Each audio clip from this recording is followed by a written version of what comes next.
دريش کلن سکندر او د هغه رور داود د 5 او 4 کلونو چې د هغه د مور او پلار دواړو نه پاتې شو. هیڅ اسره یې نه لرله. سکندر 15 کاله پس د خپلې مور سره ملاویږي. د سکندر پلار د کویټې پاکستان دی او مور یې د یوکرین ده او سکندر 15 کاله پس خپل د مور غیږې ته بیا ځي. دغه سفر څنګه ممکن شو؟ د سکندر احساسات څه دي؟ سکندر را سره ناست دی. زه کله پلار راویستلم او په کویټې ته یې پرېښودلم. د دې نه بعد ما ته دا پته ولګېده چې زما نیکه چې 2005 کې وفات شو، هغې نه بعد چې بیا زموږ دلته ترور لی ورکړلو، خپلې خور لی ورکړلو، دلته ورسره موږ پاتې کېدلو.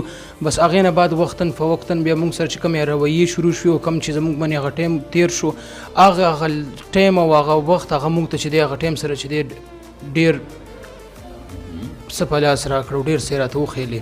نو هغه وخت ډېر زیات سخت و، ډېر مشکلاتو سامنه و. کله یو ځای، کله به یې دلته نه اوچت کړلو، کله به یې کراچۍ ته زه به یې پرېښودلم، کله به پلار مې، کله به مور رابطه بالکل ختمه وه او پلار به دغسې چې دی کله چېرته به پرېښودو، کله به یې چېرته پرېښودو. نو بس بیا داسې ډېر ټایم پکې تېر شو. دا د هغې نه بعد چې دی تقریبا ډېر عمر بعد بیا مور میلاوه شوه، تقریبا 15 کاله بعد مور میلاوه شوله. دا بس داسې کار و چې بس ما ډېره فیسبوک کې سرچ کړی وه او ډېره مې چې دی په نیټ کې پیدا کتل را کتل، خو په مخه زما چې څه نومونه د هغې زده ورسه مې وول خو په لاس نه راتله.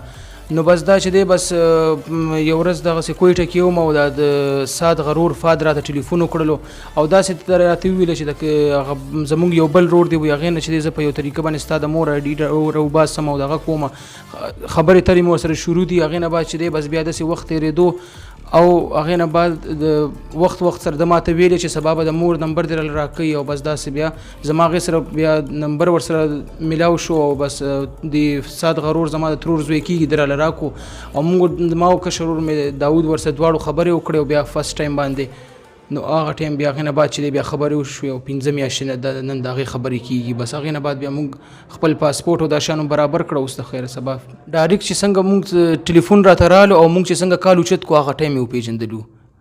آمنه سامنے فیس ټو فیس زموږ 15 سال بعد هغې سره په ویډیو کال باندې وشو او بس هماغه ټایم یې وپېژندلو او بس بیا هغې نه بعد جړاګانې وې او دغه بس یقین هم نه راتلو چې دا خپله مور د زما په وهم او ګمان کې هم نه و چې دا کم نن ورځ جوړه ده او نن سبا چې کم فلایټ دی. ما ویل چې بس همدلته به ګرځم او چېرته به خپله مزدوري غریبي به کوم، خو بس الفاظ ما سره نشته زه تاسو ته څه ووایم او بس یقین مې نه راځي. خو بس الله دې وکړي چې لاړ شو. بس ژونده ستا سلګۍ سلګۍ قصه راته لا یاده ده.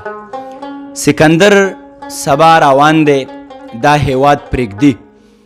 که هر څومره د سکندر داستان دردېدلی، جړېدلی او کړېدلی دی، خو نن په دغه اخري شپه باندې چې زموږ سره زموږ په هیواد کې د سکندر شپه ده، موږ یوه شعوري هڅه کوو چې د رباب د آهنګونو په ښکلا کې د ده دغه درېش کلن دردېدلی سفر په ښکلاګانو کې بدل کو او دی ځان سره یو خوږ احساس او یو خوږ پیغام تر خپلې موره ورسوي او خپل مور ته دغه احساس ورکی که یو خوا دی کړېدلی دی، جړېدلی، لړزېدلی دی، نو بل خوا یو څو د ژوند ملګري، یو څو د شعور د رڼا او د علم ملګري چې د سکندر د ژوند د ښکلا دپاره هر ممکن کوشش کړی دی.